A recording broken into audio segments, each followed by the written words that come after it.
Welcome to News with a View. Yeah, episode 52. Took a little 10 or 14 day break.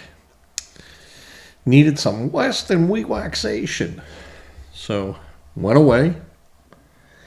Back. Feeling great. A lot was in the news. But I didn't really think it warranted a special report. Okay, this is News with a View. Your host, John A. Costa. This is a Fat Cat production. Like I said, this will be episode 52. And I have my trusty phone here. It is Friday, April 11th. And what I'm going to discuss today, as I go into my auto fade here, is what's going on with the economy.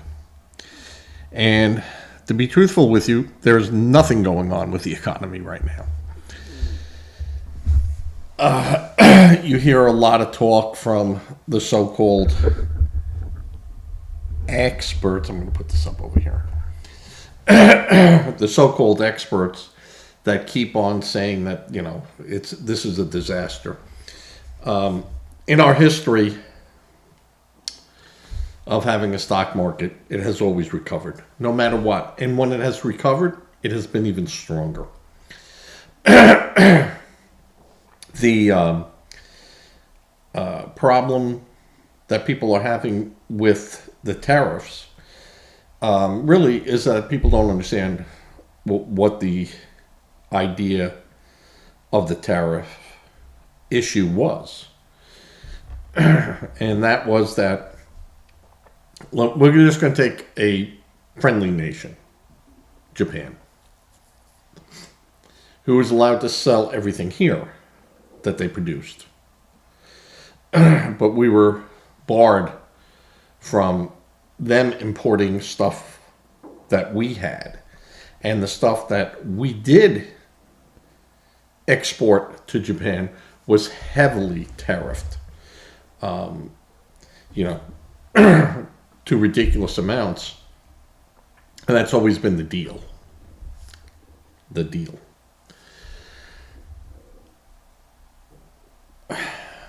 After World War II, there were not many nations producing much. And the United States had all its factories, everything intact. We had the technology to produce. We had the technology to deliver. We had the technology to grow. Where the United States made its major flaw was in the business model.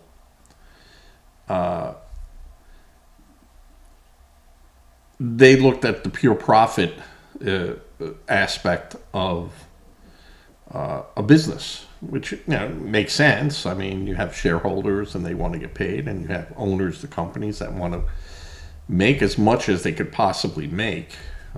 That is how our system works. But the problem that the manufacturers overlooked and they didn't appreciate was automation.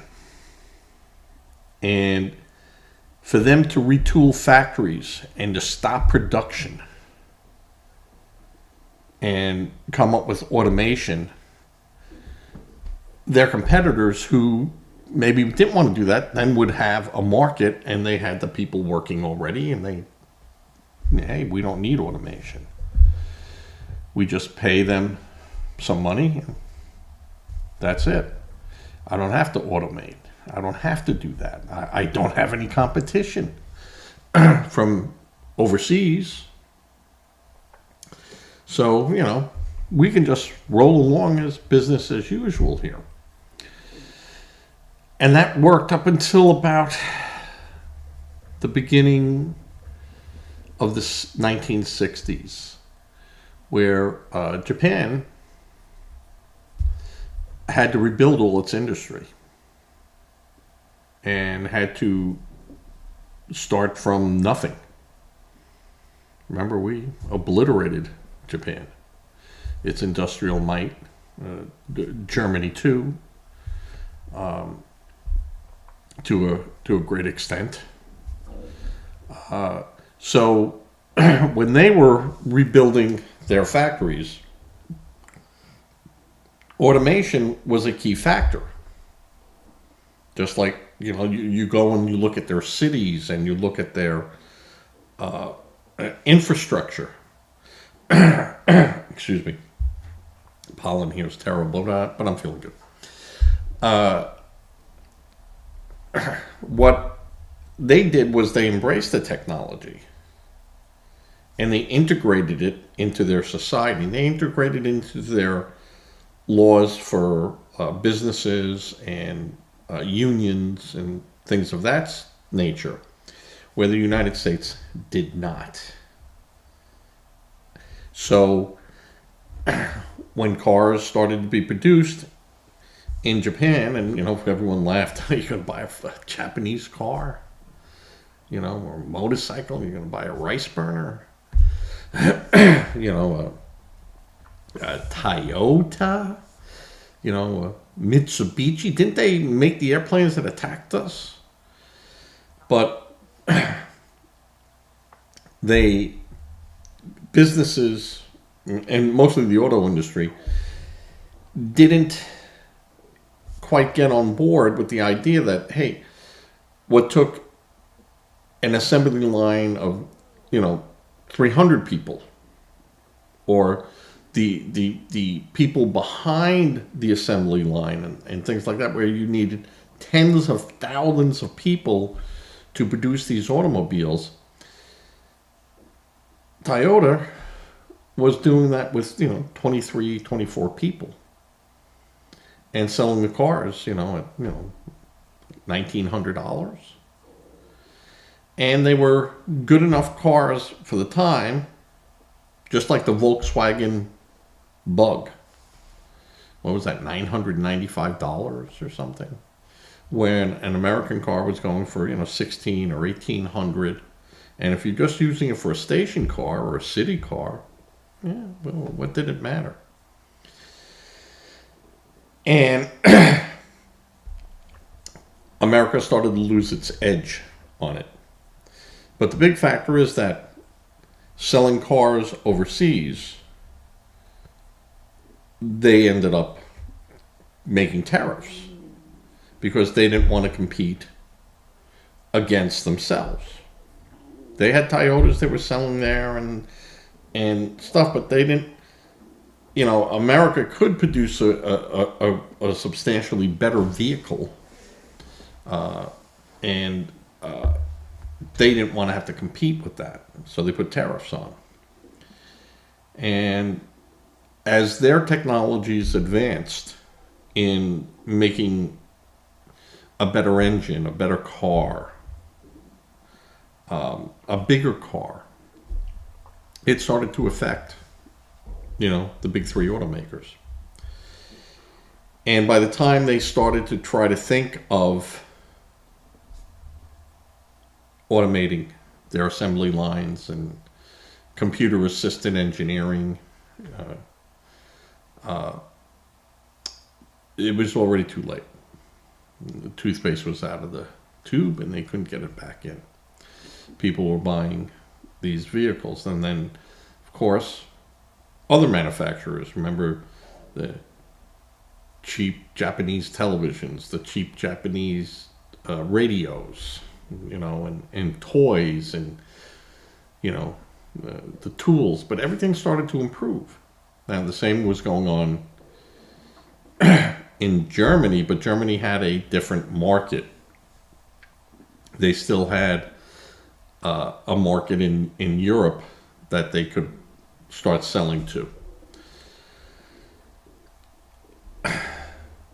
But we had the same problem we were facing, you know, with Germany. You know, we had the Volkswagen, but people, you know, BMW, France, Renault, you know, in Italy, you know, with their cars, the Fiats and everything else that was coming out of Europe, and it started competing heavily with America. So tariffs started to happen. Now, we didn't get on it that much, and over the years, it truly got out of control. We were being penalized. We couldn't, you know, couldn't compete against those markets. There was no way that Chrysler, GM, Ford, any of these could start competing against, you know, a reinvented assembly line and producing quality products. Then in the 70s, new markets started to open up in China and in India and Indonesia. By the time the 80s started rolling in, you had a very progressive mindset. We were going to pull the world up.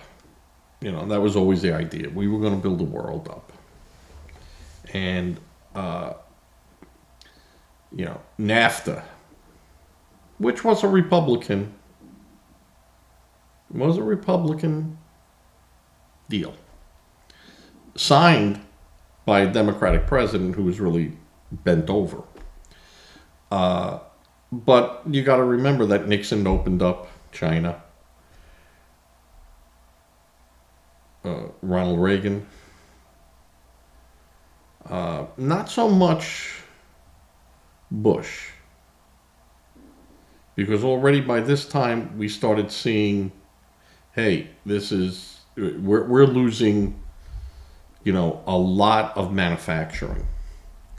But we were controlling those outside manufacturing, meaning that the money was still coming in, but it was coming into a select group of people. It wasn't like, you know, you employed 100,000 people. Now you might have employed 30,000 people. And then that number started dropping down even more. And then everyone started complaining about NAFTA. And just like everyone complained about, you know, the deals we made with Canada, which weren't as bad as the deals that we made with Mexico. You know, the idea was that, you know, hey, we wanted to keep the Mexicans over there. We wanted to keep Central America and South America where it was. Canada, the Canadians weren't looking to come over here. They were living the good life, working and happy with what they had and what we had. And then oil. The United States stopped being a big oil producer. And, you know, under the guise of environmental and, you know, boom, we capped wells, we pushed it elsewhere because it was cheaper. And then when you get into the history of oil, how many of you know how OPEC started? No, I bet you a lot of you didn't. That was a Henry Kissinger and Richard Nixon idea. That we wanted to sell airplanes and fighters and military equipment and move our industry build in these countries, our Halliburtons and things like that, that go over to the Middle East. Now, the Middle East had money, but they didn't have that kind of money. So what did they do? Well, they realized, hey, America is not producing oil. They're not drilling. They're not even looking. So to get the money, Kissinger and crew said, hey, if you raise it a couple of bucks, you'll have all the money you want. And it will be our money going over there and coming back. So they looked at it as really a tax. If you want to drive these cars and stuff, you're going to pay, and it's going to go over there. They're going to buy our products, and the machine gets fed and it just goes around. Well, then politics took over. And we got jammed up. And again, the idea of, well, we could pump our own oil and we can do that. And it takes 10 years. Only took a few years to kill the industry. But it will take generations to get it back up. And so again, we were behind the 8 ball, and our trade deficit just getting worse, and worse. While our internal expenses kept rising. Companies had problems keeping up, layoffs, you had recessions, and so forth. But what President Trump saw in his first administration, and he would have done all this would he had not been hounded to death, with false claims and witch hunts, and they were witch hunts. And nothing was ever proved with Russia.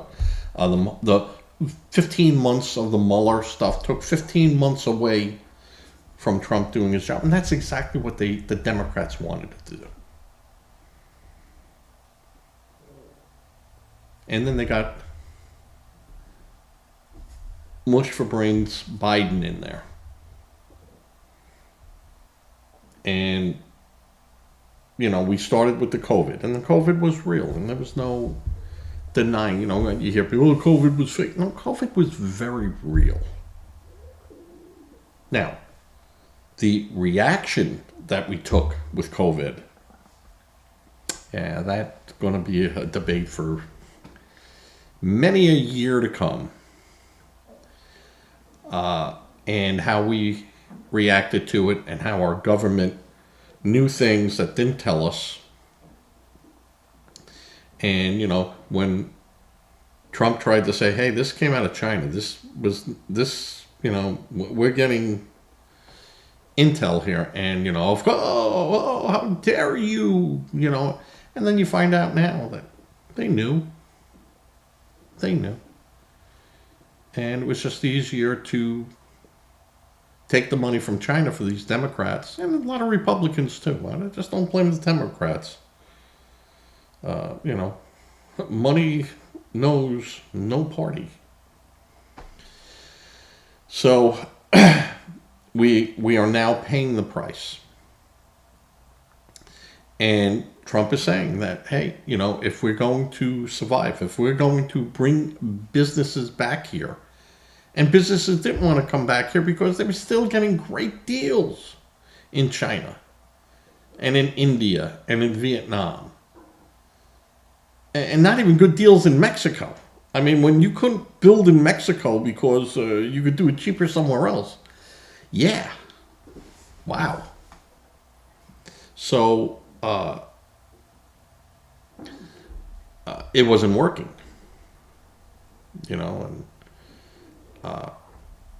You had global now companies that weren't centralized to the United States. They had no allegiance to us. It was gone. Now, it became a multinational endeavor, and that was, of course, started too. We saw when Airbus, a joint venture by uh, uh, England and France, because Boeing was the only real game in town, and they didn't want to be held hostage by just one provider. All the money going this way, and some tourists going that way, and whatever, but not enough to make a difference. So what did they do? They said, "Hey, we're gonna build our own airplanes. Might take us 25 years, but when we do, and it works, we're gonna take some of your share away from you." And that's what happened. But Trump had said that the tariff structure was so lopsided against us that it would be, even for a company to move back to the United States and build it, they could only sell in the United States. They could not compete against another company that might be building the same thing from the same company in China. But the rules were that you couldn't sell here in the United States for anything less or more. Well, you could sell more, but nothing less than you could here. So if they were selling it for $1 in the United States, they had to sell it for 8 pesos in Mexico, and 7.2 yuan in China, and so forth.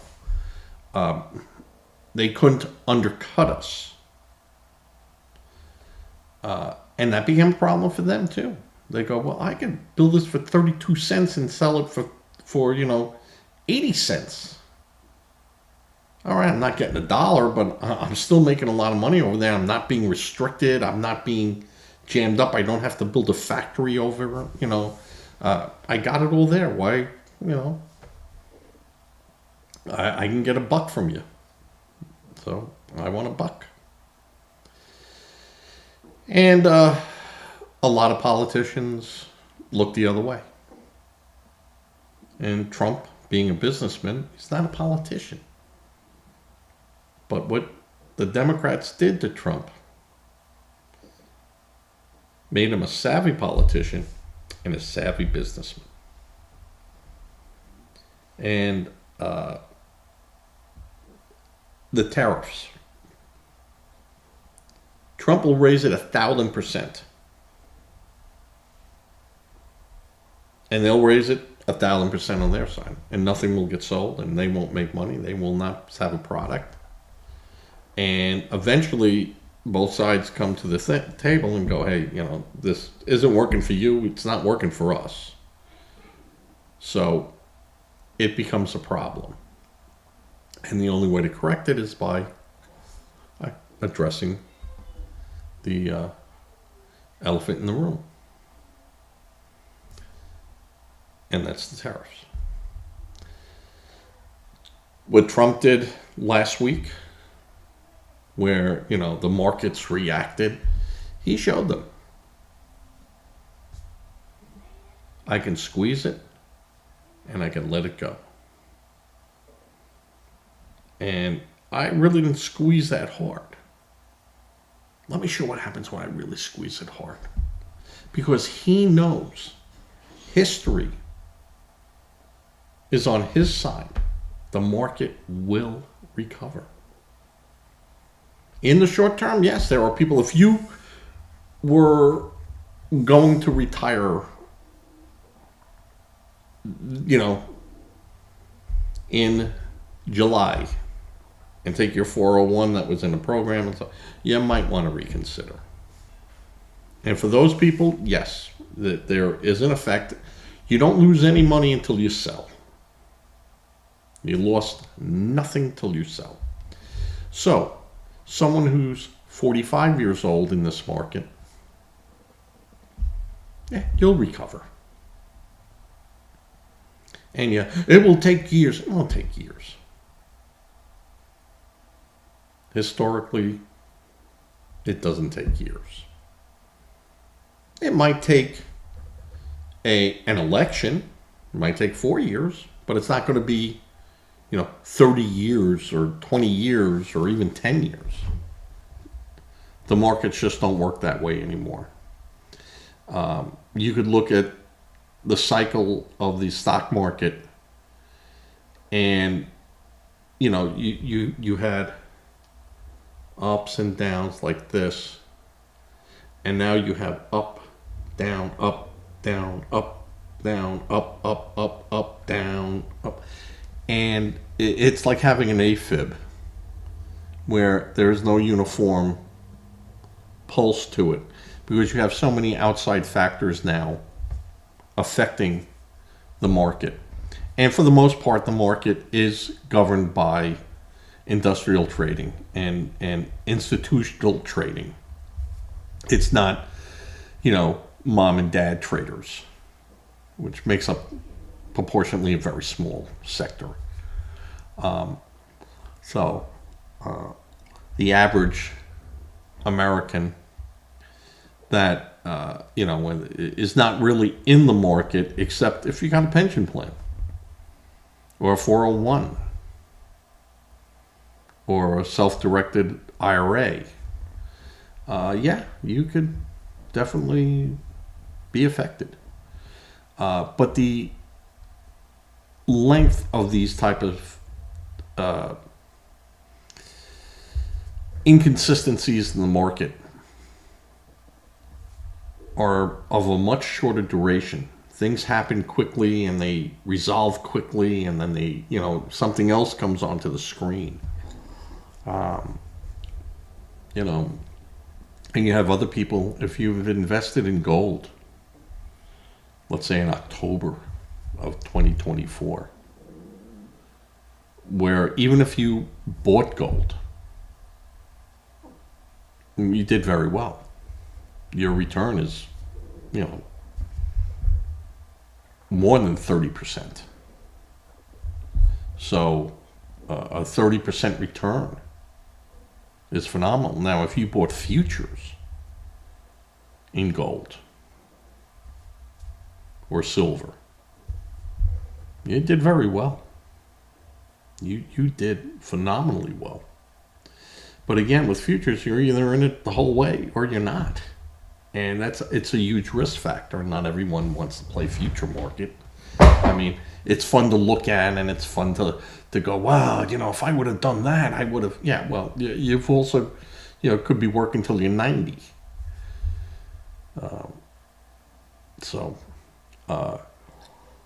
I think that the markets will correct themselves. This is all correctable. I've said for years that the market is way over the top on some of these businesses, and Tesla included. They're just the value, and some of these other companies that started there's nothing to them. It's like crypto. Show me what crypto is tied to.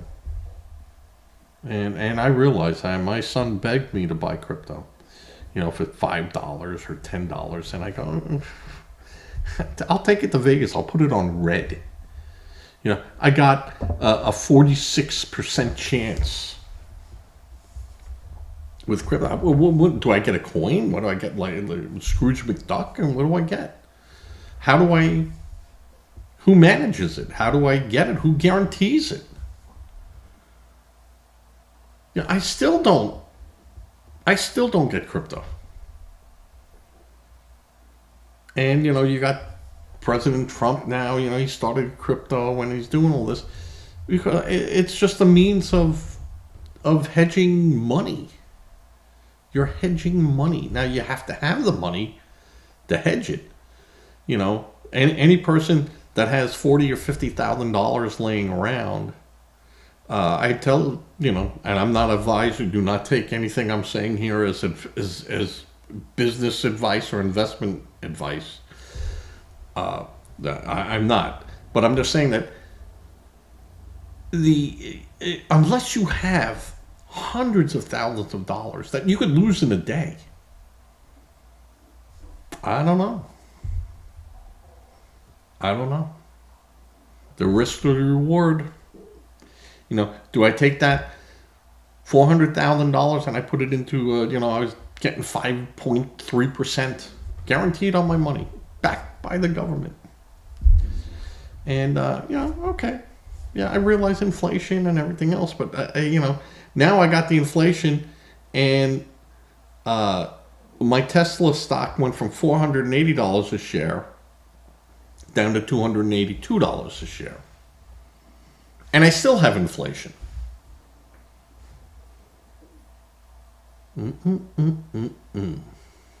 What do you do? So, the problem that President Trump is facing is that he sees the handwriting on the wall. You cannot have a government, $30 trillion in debt, not producing a damn thing, and expecting that this is going to all work out for you. Biden was out of control. Whoever was controlling Biden was purposely bankrupting America so America's economic system would fail. There'd be an upheaval. The government would have to step in and go, well, I'm going to bail you out a little bit here. And I'll bail you out a little bit more. And I'll bail you out a little bit more. And I'm just, if you had lost $300,000 and I'll give you $30,000 this and next year we're going to get more and we're going to do more for you. But only if I'm there. Now, if that other guy gets in, he won't have anything to do with that. So you tell me which way you want to go down the road here. And that's what the Democrats were doing, folks. And anyone that tells you otherwise is a liar. Liar. They were buying your vote. And what they were doing was not only controlling the money, they were going to control your food. You could kind of live without money. Can't live without food. So, I'm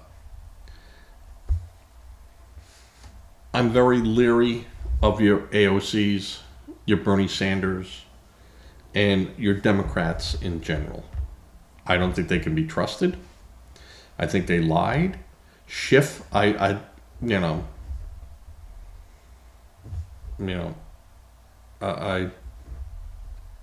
if they have anything on Schiff, it should be exposed. And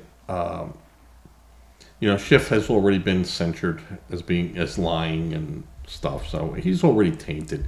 Schumer knows that he is an animal now. He's a dinosaur. He's a dinosaur. Not hearing much coming out of our staunch Republicans, right? Where's your Lindsey Graham? Where's your Scott? Where are all these guys? Where are all these people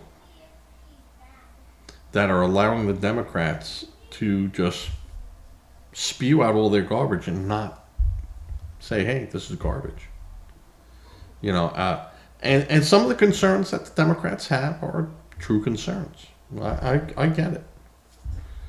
I get it. There's a lot of Republicans who got a lot of money through these quasi-aid things. A lot of people took a piece of that pie. Be them blue, be them red. I think there's the fraud that is just from Social Security. The fraud from unemployment that the government was backing up states with. I'm sorry. The governors of those states, be them blue, be them red, called on the carpet. Because at the end of the day, you signed for that. And if you were doing your job at your work, and I'm talking about anyone who's watching this, and you mess up and don't catch all this stuff that, you had people under you that should be looking at this and verifying it, and they weren't.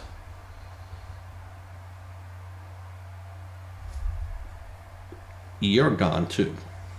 You're the problem because you allowed it. Now, you might have inherited it, but you're out of here. And that's the way it has to be. And you can call that a revolution. It's not an insurrection, but you can call it a revolution. You could say, hey, you haven't been doing your job. You gotta go. Out you go. And if the next guy doesn't do their job, out they go too. So I see Trump as being the guy going, you're out of here. Now, is he going to make mistakes? You bet he is. Is ICE going to make mistakes? Yep. Is our court system going to make mistakes? Yep. But we're not just going to stand there and take it anymore. And the actions that are being taken is like if you have a toothache and you go to the dentist and the dentist works on you and you leave there and you go, oh my God,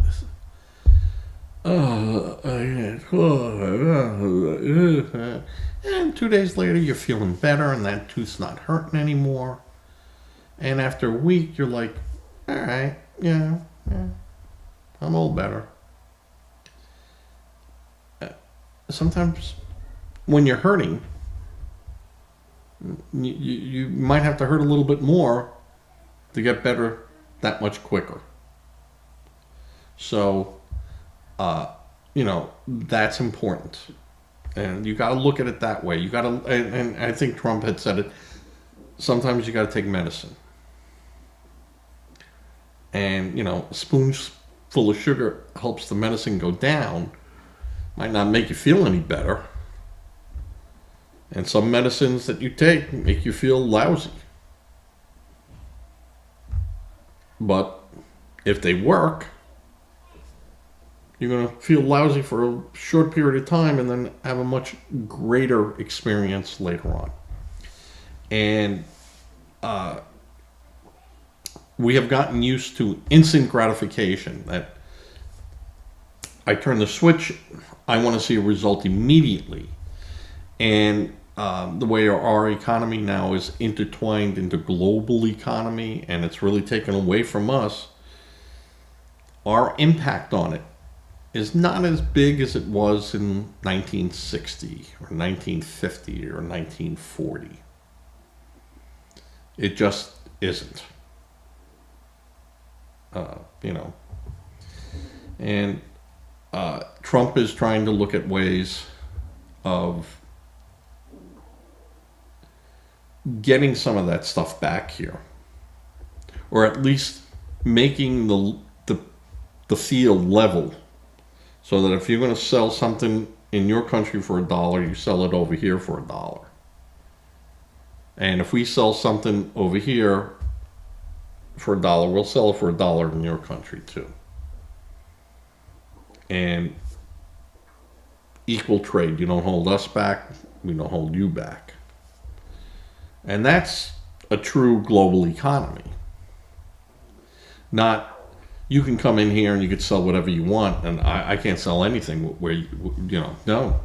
Or you're going to charge me a ridiculous amount that I can't be competitive. So, now to be competitive, I have to build a factory and give you my technology, which is freaking China. And you had these corporate people in America looking at the short side of the dollar to go, well, all right, let them build television sets. Let them build this. Let them do this. And let them make tires. Let them do, and then all of a sudden, you have nothing. But those companies were making billions upon billions of dollars. And, how could they lose? How could they couldn't lose. And China, basic slave workers. And China is more in peril than we are financially. So I see, in the end, if you want to do business here in the United States, you're going to have to make a deal with Trump. And if you think you can outlast him and hopefully get a Democrat in there and stuff again, I don't think that's going to happen. And I think once and Trump is not rushing to expose these people yet, because it won't benefit him. They're stopping the flow of that money, and that's the most important thing. Your house is on fire. You're not going to sit there and try to figure out how did it start, and the firemen are just waiting there for you to turn the water on to put the rest of the house out. You couldn't put the fire out. And then there'll be time to look. And I'm going to tell you right now, Democrats and some Republicans are going to be shocked. And you're going to say, yeah, he's lying, he's a liar, this is all, fake. And they got all the proof. And he's going to wait for the midterms. And all he has to do is just sit tight. And in November, December, start letting some of this stuff out. Everyone's waiting for indictments coming from Trump. You got to wait. I say they're 5 months, 6 months, maybe into 2026, that he's going to wait. Because he's going to get the biggest bang for the buck that he can get out of this. That money's already gone. There's no getting some of this money back. It's gone. But he's going to make those people and the party responsible for it, he's going to make them pay. And people have a short memory. And voters have a short memory. And Trump is going to spin this to show that you lost money in the market, not because of something he did. It was something that they did. And I caught them, and I had to stop it. And by stopping it, that hurt you. And I understand that. I feel for you. And you're the victim here. Just like all Americans that had to pay all those trillions of dollars, and we're talking trillions.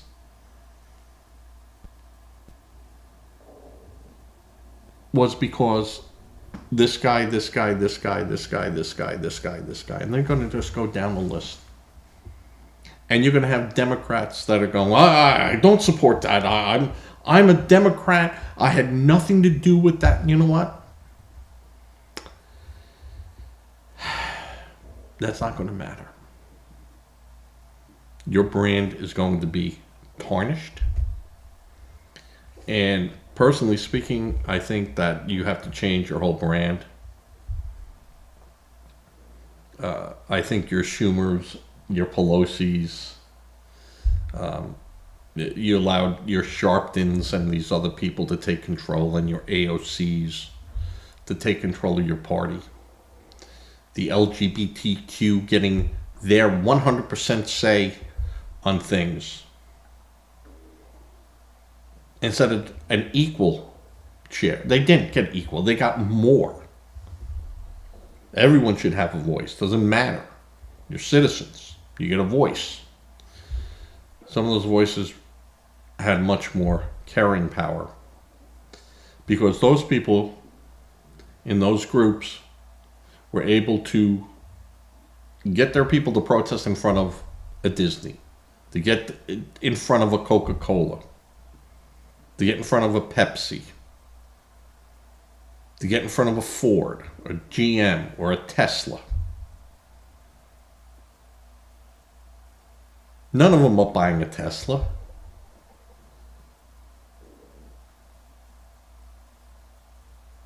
None of them are buying Coke. None of them were doing any of this stuff. Yet we allowed it to say, "Hey, you know what? You people are, you don't want to buy it. Don't buy it. No one's forcing you to buy it. But don't stop me from walking in there and buying it. Don't harass me for going in there and buying it. Don't then come after me and try to cancel me because I had the right to go in and buy something or to have a view."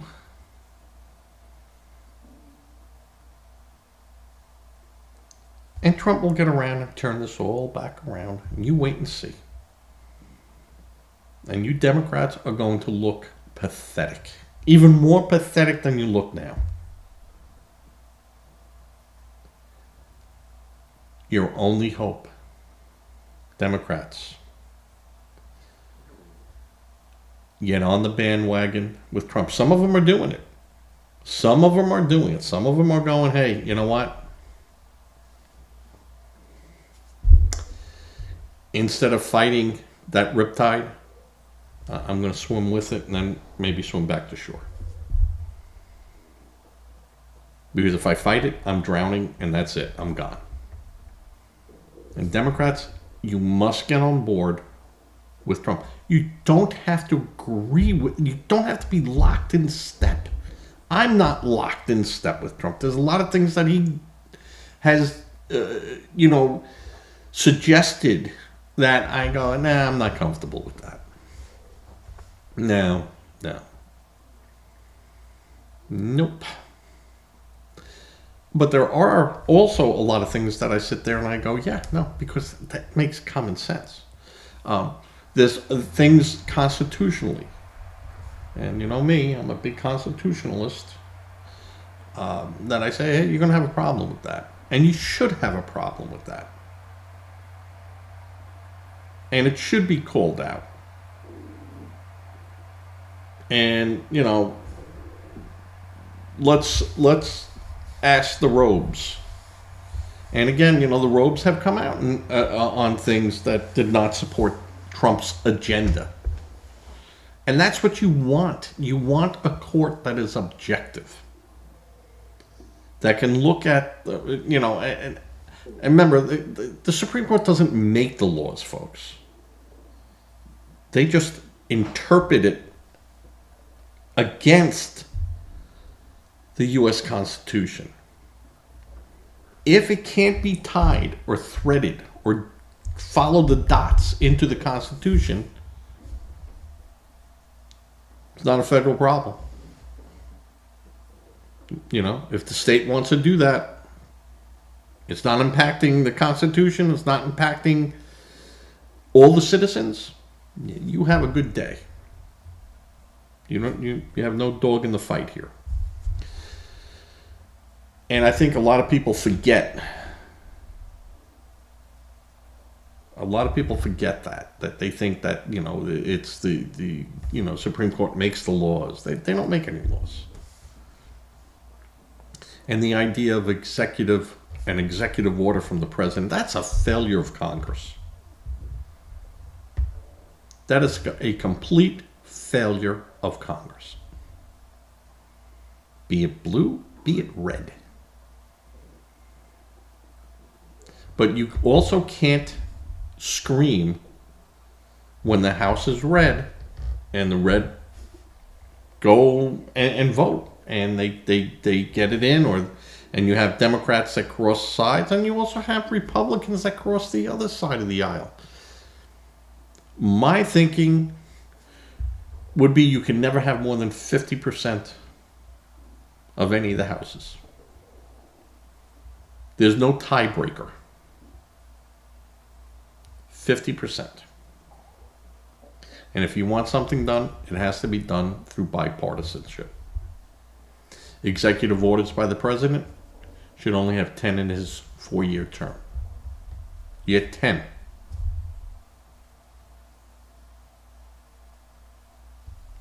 Pardons also limited, but executive orders, you get 10.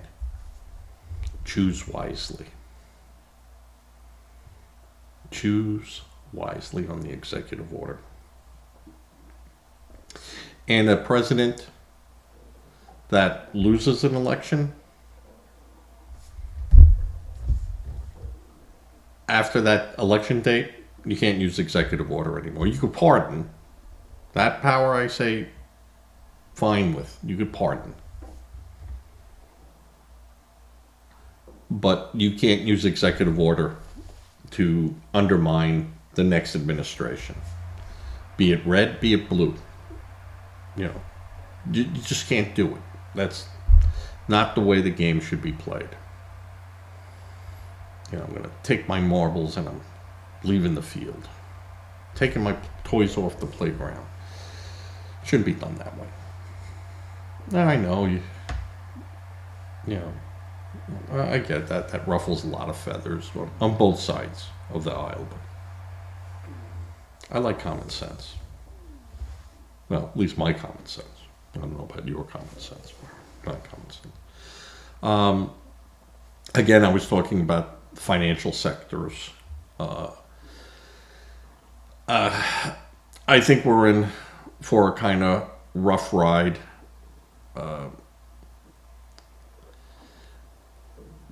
I think that Trump is playing not the long game here. It's a short game. Trump is a short game player. He's not a long term player. So very short term. He wants results and he wants it immediate and then move on to the next thing. And this also diffuses a lot of what's going on with Russia and the Ukraine. See, it's amazing. You haven't heard much about that, have you? Isn't that interesting? That seems not to be the flavor of the day. Because in reality, it didn't affect us that badly. The economy does. Now, like I said, there's a lot of your people out there that is, gloom and doom, and they've been historically wrong. These people have been historically wrong.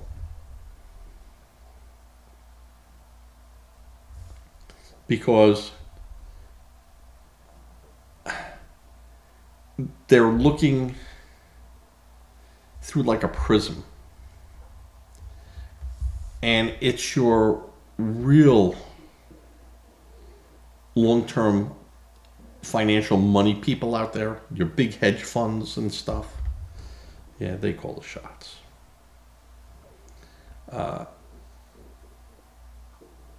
You had people that sold off before the tariffs. They knew what was coming. I mean, anyone that had any investment knows saw what the market was going to do. So you get out. And when the market drops 7 or 8% and everyone's screaming, you can put your big toe back in the pool. 30% back in. Let's see what happens. And then it goes up, 5%. Boom, take your money back out. Take that 5%. Wait for the next bang. Go in. The only thing you can't do that with is in the future markets. Because that's a scary world. Because again, it's all or nothing. You know, you buy an option for 1,000 ounces of gold, and you only have to put, I don't know, $100,000 down. And if you don't exercise your option, you lose it. Who's ever holding that note, they win. So, you know, if you bought it at $2,600 an option and had a 90-day sell period, that on the 91st day you either had to buy or you lost everything. But in the, you know, in between time, if that $2,600 goes up to $3,100, now you don't have that in front of you. You can option it. You could go, hey, give me my 1,000 ounces. Here's $26 million, and then you could go and sell it on the open market. But you could sell those options, and you can make $200 or $300 per ounce that you're controlling without ever, you know, you get all your money back plus, you know, $2 million. But you're risking everything. It's all or nothing. And it's a very risky thing to do. And for most investors, you can't do that. You know, you can't do it. A big hedge fund, sure, they do it all the time. They sell short, they buy short, they buy long. I mean, it's, you know, that's why they're professionals. Doesn't mean they always win, but, you know, they're in for the long game. See, Trump is not in it for the long game. And so he looks for the immediate reaction. He looks for that immediate response. And if he doesn't get it, he stimulates it another way. And once you know the person or the animal, its habits, then they're easy to figure out. And, you know, even if I was in my younger days, I wouldn't be investing, you know, like, you know, I'm saying, oh, I'll go into futures, or I'm not giving any financial advice. This is just me talking to you. I still wouldn't do it. I wouldn't do it. I mean, I bought stocks and I made money, and, you know, I look and I go, well, you know, if I would have held that, holy mackerel. But in the meantime, you know, I paid $1 a share and I sold it for $5. Yeah, okay, it went up to 40. CarMax. But the money I put in there, 4 times the amount. How can you know, okay, you know, how much food can I throw on my plate? I guess a lot, but it comes down to that. You know, where is your comfy level?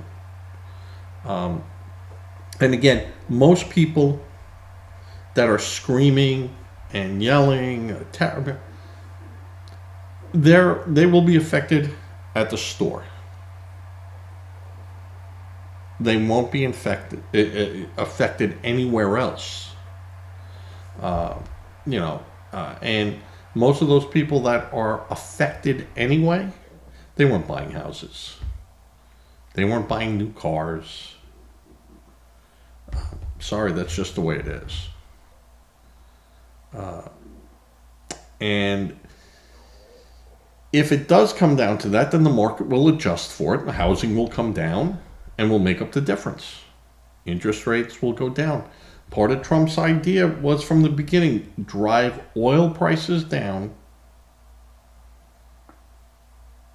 and tag interest rates to the oil. I don't buy that because there's too many outside influences, unless We are the ones that open the spigot. And we're not there yet. We're close. We're producing a lot of oil, but there's a lot more. And we can drive that. We could drive oil down to $20 a barrel, folks, if we really wanted to. But we end up crippling our allies in the Middle East. And not so much crippling, because what did I read? The amount for Saudi Arabia to produce a barrel of oil is about $3.50 or $4 to produce it. So instead of getting a 40 times return, they get a 5-time return. They got enough oil, they could outlive it. So those aren't the people, Russia. If Russia wanted to, they could flood the market with anything. With anything. If they wanted to. It doesn't behoove them to do that. Well, you keep hearing, we'll crush their economy. No, you won't. You're not going to crush their economy. They could take gold and drive that back to about $40 an ounce. Diamonds. They got so many diamonds locked up that if they, kids would be wearing a 10-carat ring to school.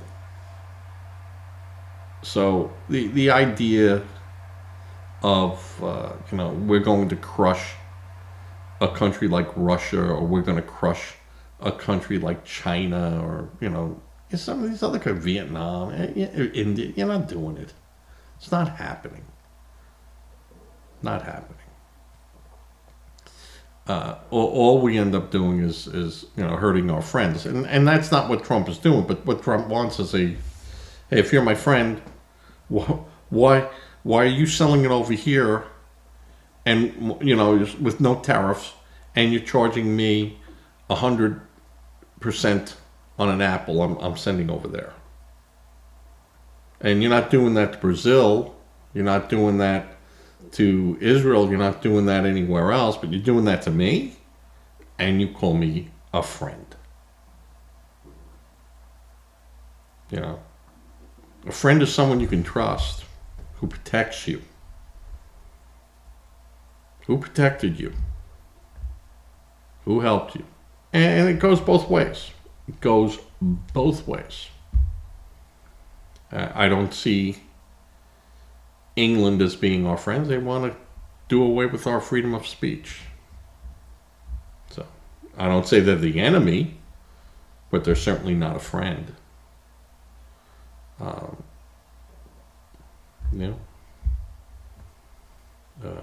So I have my problems with Great Britain.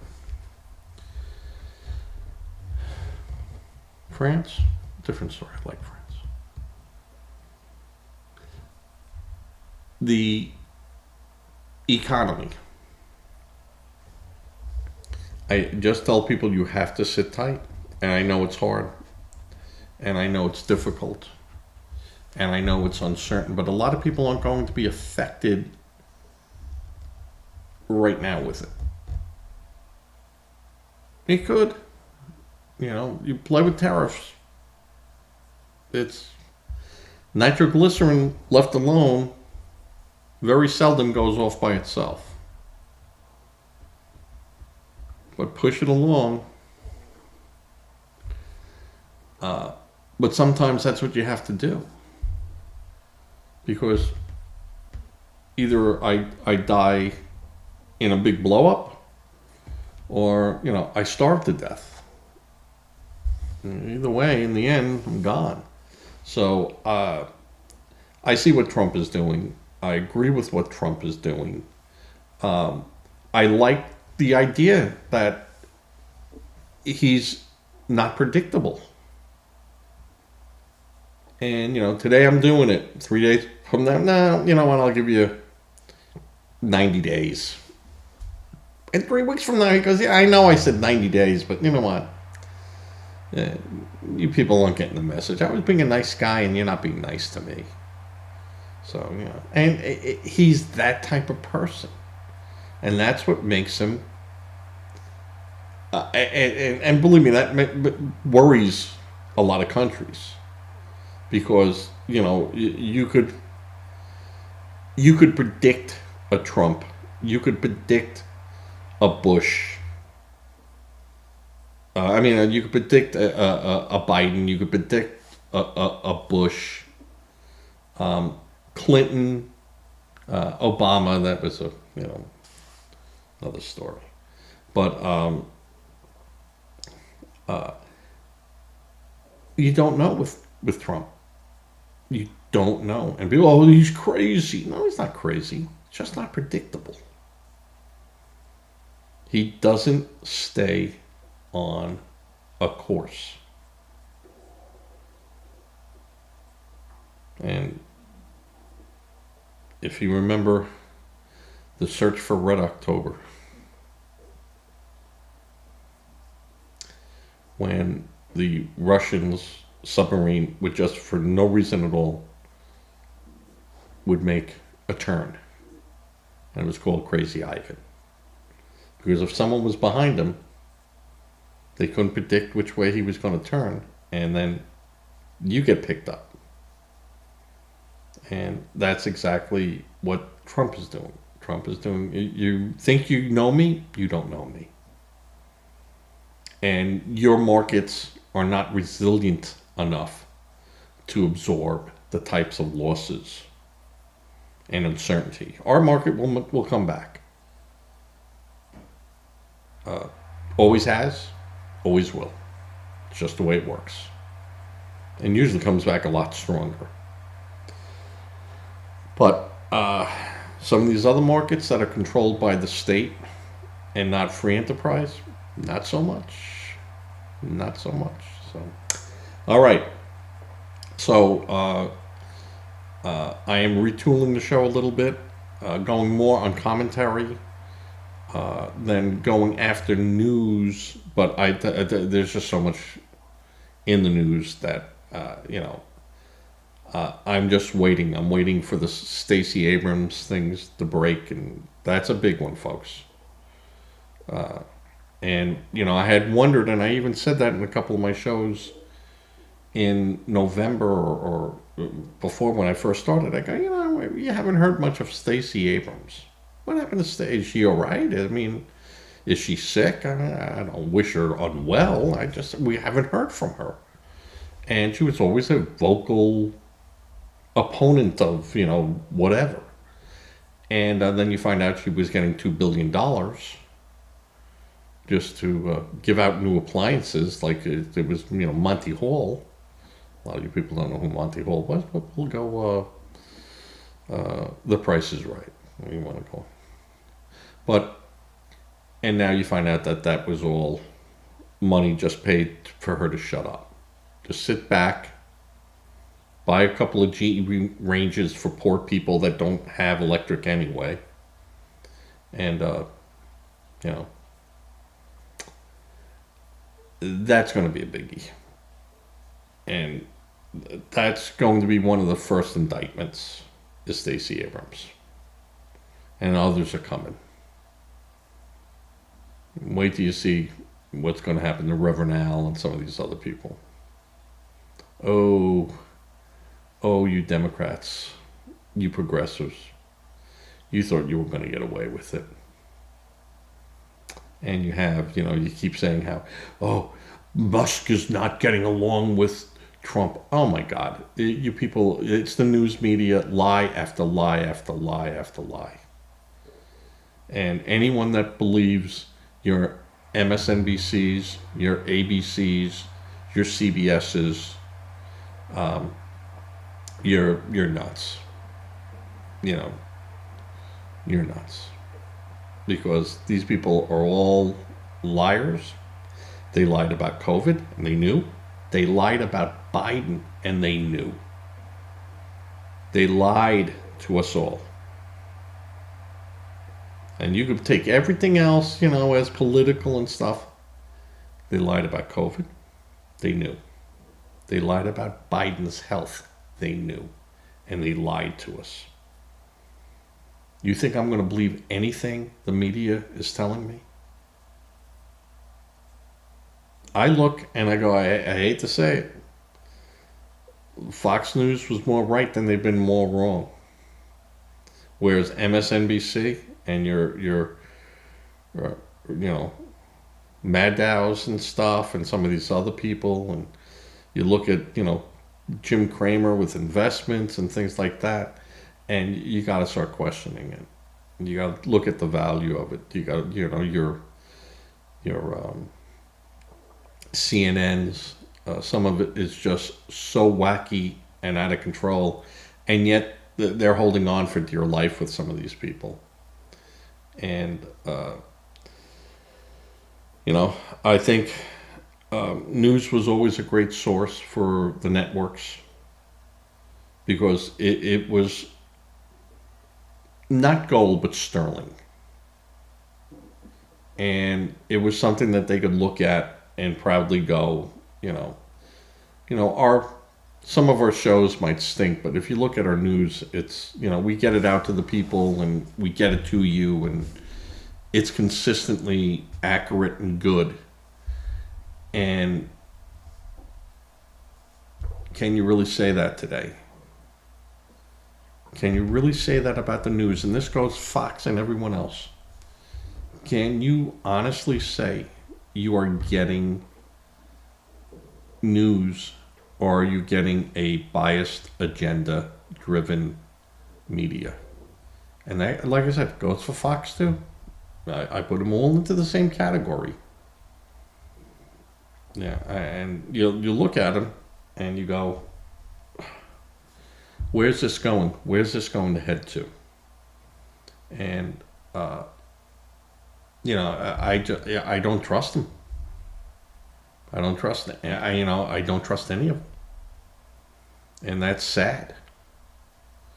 And, when Biden was telling us all, hey, inflation is, 1% or 2%. And I go, I just went shopping. How could that be?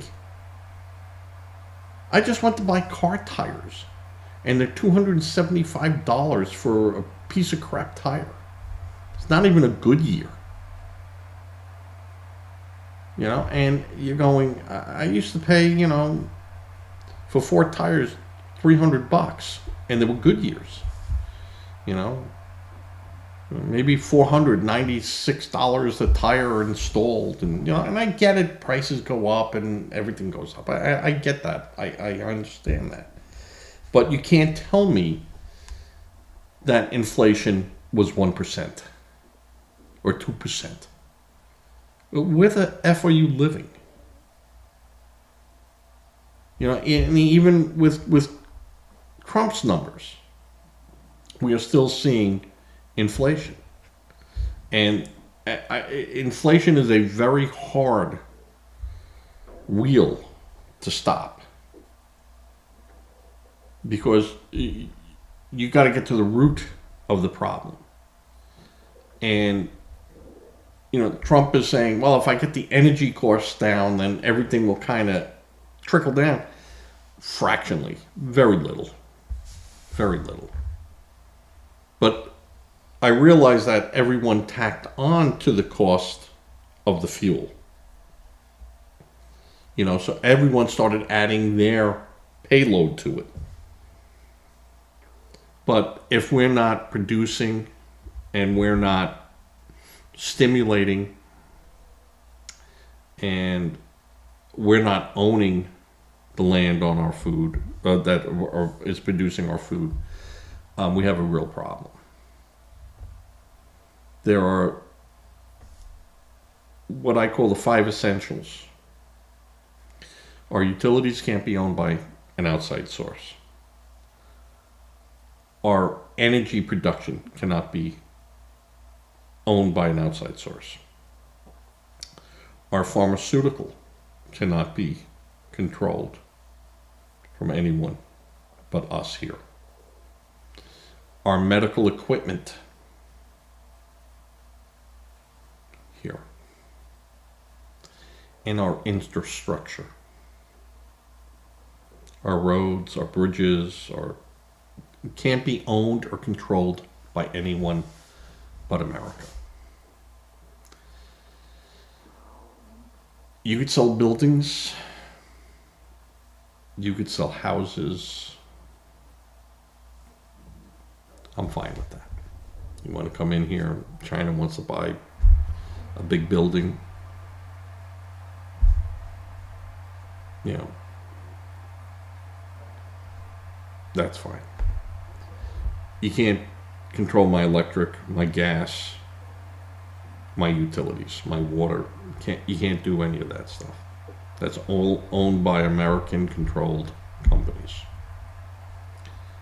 Food, America-controlled. Our land, producing food, cattle, any of our food products.